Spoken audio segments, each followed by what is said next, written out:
Matondo mingi na bino bandeko balandi epai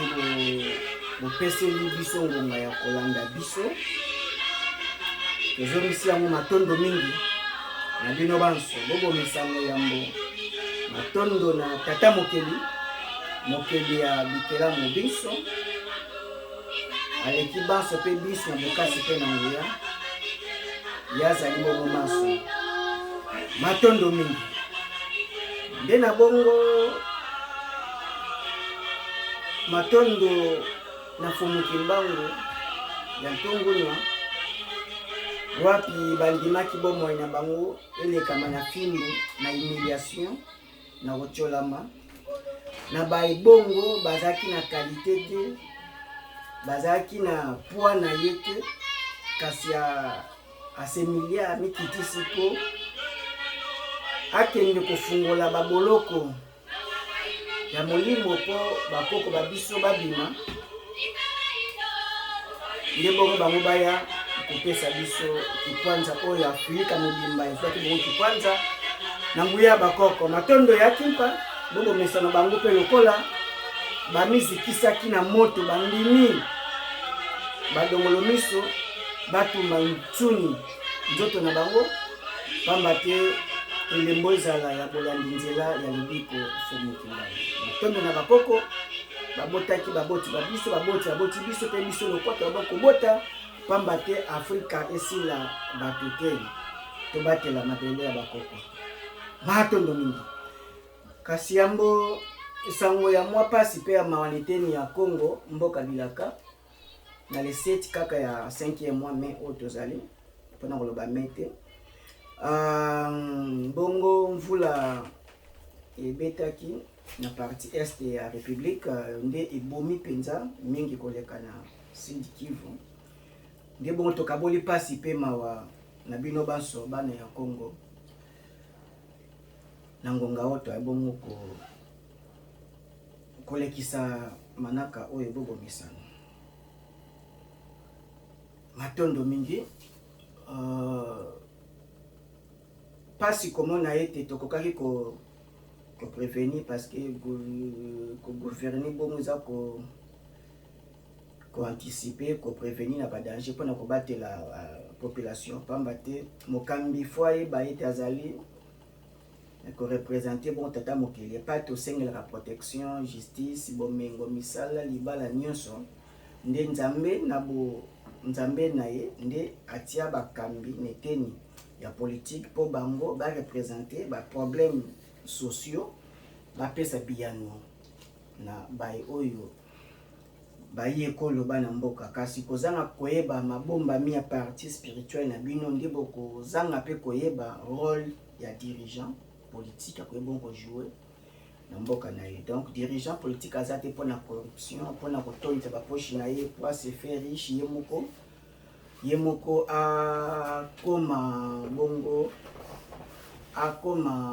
akoma bongo moto ya misolo to mutambongo te ngobe kokoka conscience ya ba dirigeant ko tombama po bayeba wesengeli basala basimba nyoka na kati kasi na moto nango matondo mingi nde bongo lelo toye na kotalisa na baimboka mai oyo sengeli po ya mokolo ya lelo yambo ya maso tokoloba nini pasi ya Afrika donc notre malheur d'avoir accepté l'homme blanc de christianiser nos royaumes donc kondima loposo pembe a christianiser la république a islamiser ba ekolo na biso pe a boudilamiser ba mboka na biso donc ba région nyonso euti libanda basali yango lokola ezali ya biso kasi nzoka luvunu eza ba religion importée eyaki na intérêt ya bai oyo bamemaki yango mpona kotika moto moyindo à genoux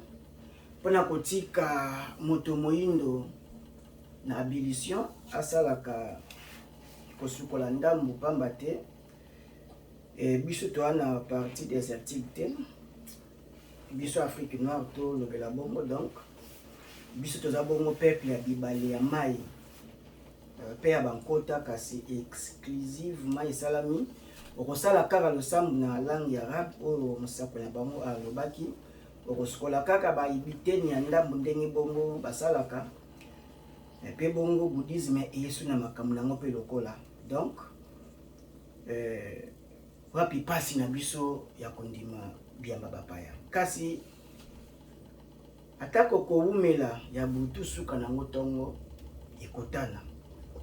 elema moko ezali bongo tokotiela bino bandeko balandi elema wana source nango bongo bandeko batindelaki biso source nango bongo eza bongo na site moko ya ba révolutionnaire toloba parce que moni sango toloba ngonga déjà koki nango ngonga pe toza yango yo ya kipwanze na biso ya kimpeve donc indépendance spirituelle c'est koki na bolengi nyonso donc na Afrique de l'Ouest kuna déjà ba débat izo salama déjà bazo bundisa islam pe bima Afrique centrale pe idem tozo bundisa christianisme pe bongo e bima omoni donc site yango eza @monde-afrique okuta bongo ba débat contradictoire okuta mai oto lobela bango pe bazo lobela ngo na ko adapter pe na population letemi wana bafandaki lenge pe biso bongo toza ko s'adapter na force ya christianisme oyo ekandi Afrique centrale donc tosala makasi bayinde baye bamobikisi na bango nde fumuki mbango donc kozanga koyeba fumuki mbango e to kolimite fumuki mbango kaka ni église kimbangiste nde échec ya Afrique échec ibana na Congo Afrique centrale pe Afrique donc ngonge koki ya moto zongela bino na bandi tokotia image wana omona lecture oyo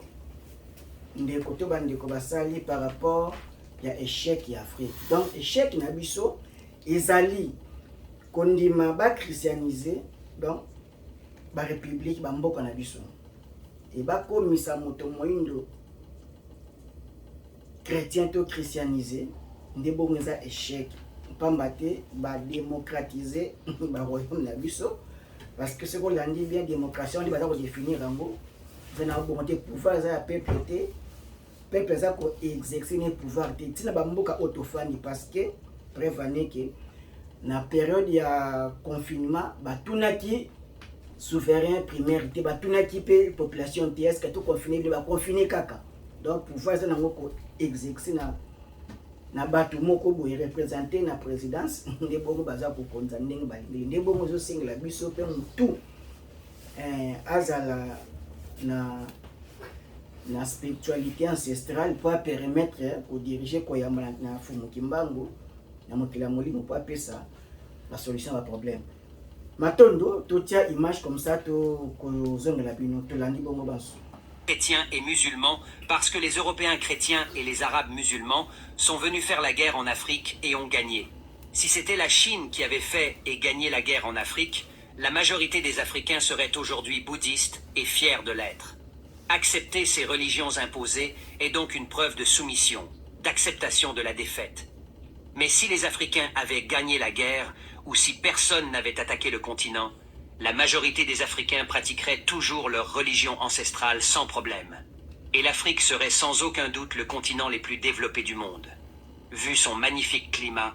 ses nombreuses ressources naturelles et la force de ses braves hommes et femmes,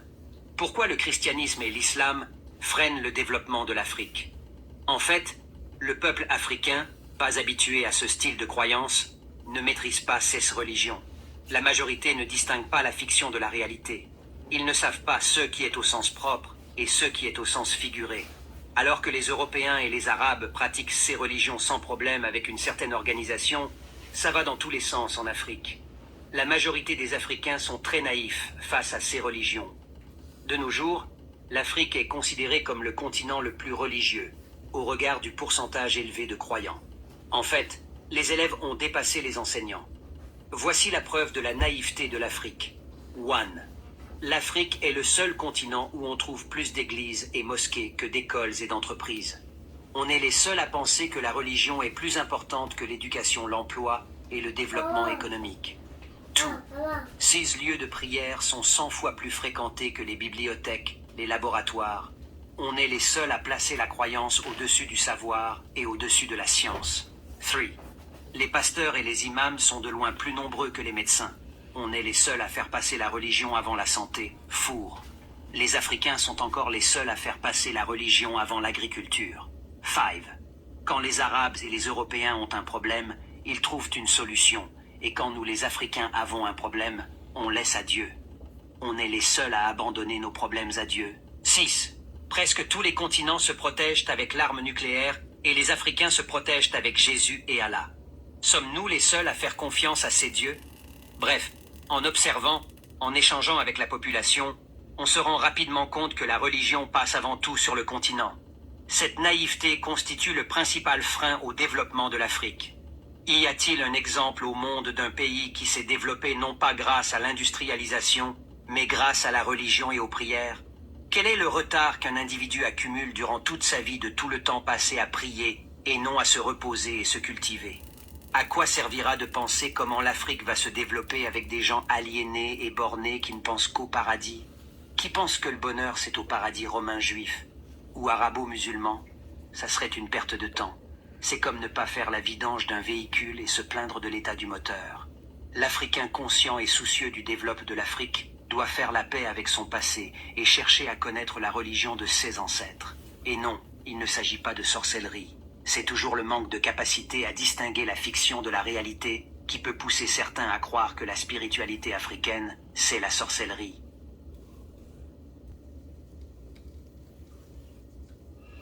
Matondo mingi bandeko balandi tuyebite sikoto lo banini toluka ba breve makambo yango batina lokasa na ba image na maloba donc asali synthèse ya mai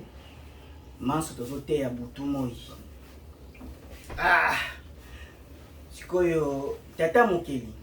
tobongo nzambe asalela ba africain nini abikisa baindo ndenge nini ifumuki mbango difika ya swe kama aza kokundola ba vérité cachée, aza kokundola bosolo oyo ebombamaki toloba yango lisusu na nkota nini lifala nsango na banzi bahike bayokaka basosolaka mo donc balobi mingi balobi pena mingi donc naivete wana bolema wana botau wana eza kondima koyamba bonzamba bapaya christianisme islam nde bongo tukoyi bongo badomine donc badomine biso bazwi bokonzi siri biso et élève aleki maître donc ndenge toza kosambela na Afrique une fois oye Europe oye l'Occident bamboka na bango omona ete lolenge tozosambela na chaque avenue autant d'assemblée 15 20 na bapoto eza bongo te bareglemata bamakambo da tel point que kotika te komona ndela aloba kombo ya Jésus tia botami tipa kufia lomine pe kombo ya Jésus pete ofuye na ndaku na ye okuta pe Bible te utaka ba livre ya ba scientifique tout ça ba revue mambebele okuta Bible te na ndaku ya blanc eza nango te omoni mais et pas na biso kende Bible eza ko te veut dire livre moko sacré eza mundu ki de ba considération veut dire kombo Jésus na niveau moko kuto kozana idée nango te. Et Israël y est mon quoi ça qu'on s'est protégé dans l'arme nucléaire Crooks. Mais les locaux tu n'as pas tout basé comme à Israël. T'as la ignorance ya batu. Ngonga pena ekoki, ngonga ekoki, solo botika la solo, tolo banini. Donc ce qui africain saïlakin religion beaucoup qu'on a eu croyance aux esprits animisme parce que tu es qui est dans chaque être esika nyonso oyo nature ezali molimo ezali mokambi nango azali na zamba na mai na biteni wana na mokili pe lokola e toyebaki kobelela lisungi na etena eteni po tosungama na bosenga oyo toza nango kasi lelo bapratique ancestrale na biso nyonso catholique asali makasi na baversa lokuta abimisi bokoko na biso bondoki e bokoko na bango ya Dieu d'Abraham, d'Isaac, de Jacob nde bokoka malonga oyo eza représente na catholique na christianisme lokola bosolo moni échec ya Afrique pour christianiser la république, pour christianiser le royaume. C'est que ceux qui ont dirigeants au bazar na religion ya bapaya. Ndenge ni ba opesa bino solution. Donc Jésus ata batangi komboni autant de fois en Afrique a recocaté ko résoudre ba problème ya Afrique ya ba africain. Pambate incompatibilité eza. Ana donné wana te posa mabele na yete. Allah idem na religion islamique ba koka pété que ba solution ba mboka o ba belela ba pratiquer islam ba koka te akoka te parce que na donné wana te za mabele et pesa meliete ana massive wana te Bouddha pe idem bouddhisme ba koka pété. Donc solution ya ba problème na biso Afrique ya ba africain yeko makaka na bonzambe ya bokoko na biso ndenge tozwaki ba solution avant ba donglo miso ba konfaillir biso. Souvenez-vous déjà na Namibe na Soudan déjà oye na Kachopa oye pe na Ngipito. Donc bamboka wana déjà ba solution déjà pesamaki oyo science et monisama ki boyebi na moto tangisi le poso pembe tous les élites intellectuelles ya l'Occident ba ki bo bané ko yabo ko yekola na Égypte antique bango nyonso sans exception ba grec ba romain nde ba ki ba levier ya développement ya mboka na bango siko sans concours ya Jésus sans appellation à Jésus sans basenga na ala déjà ba wana biso ba koko na biso déjà de l'Égypte antique ba déjà batama yele koleka mokili mobimba de moni ba trace ya pyramide tikala ba luka ba effacer mon katu de bongo ba momifier ba luki vie de la physique na ba pharaon baza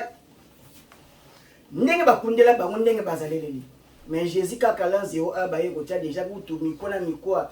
donc ba ta trace moko teke ba leka ba Abraham bazala mais biso ti lelo bazali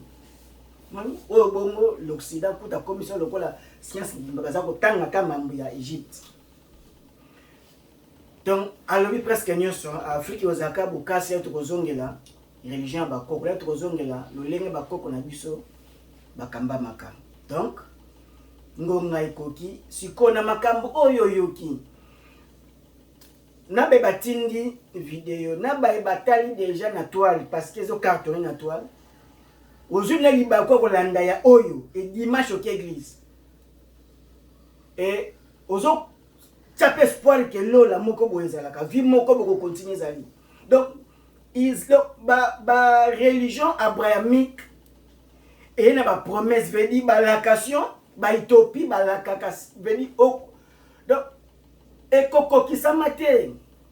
kuna ba la kibongo seti vierge ko ke dokuta ba na paradis aba la kibongo vimoko sanzala sanini na paradis do bango nyoso ba ekana na lukuta pona bayindo nde bongo za ba kumba o batie bayindo pedi yo okuta promesse ngo okotika ngo o pa ya putango atiki ngo do eza ndenge moko ndenge moteki moko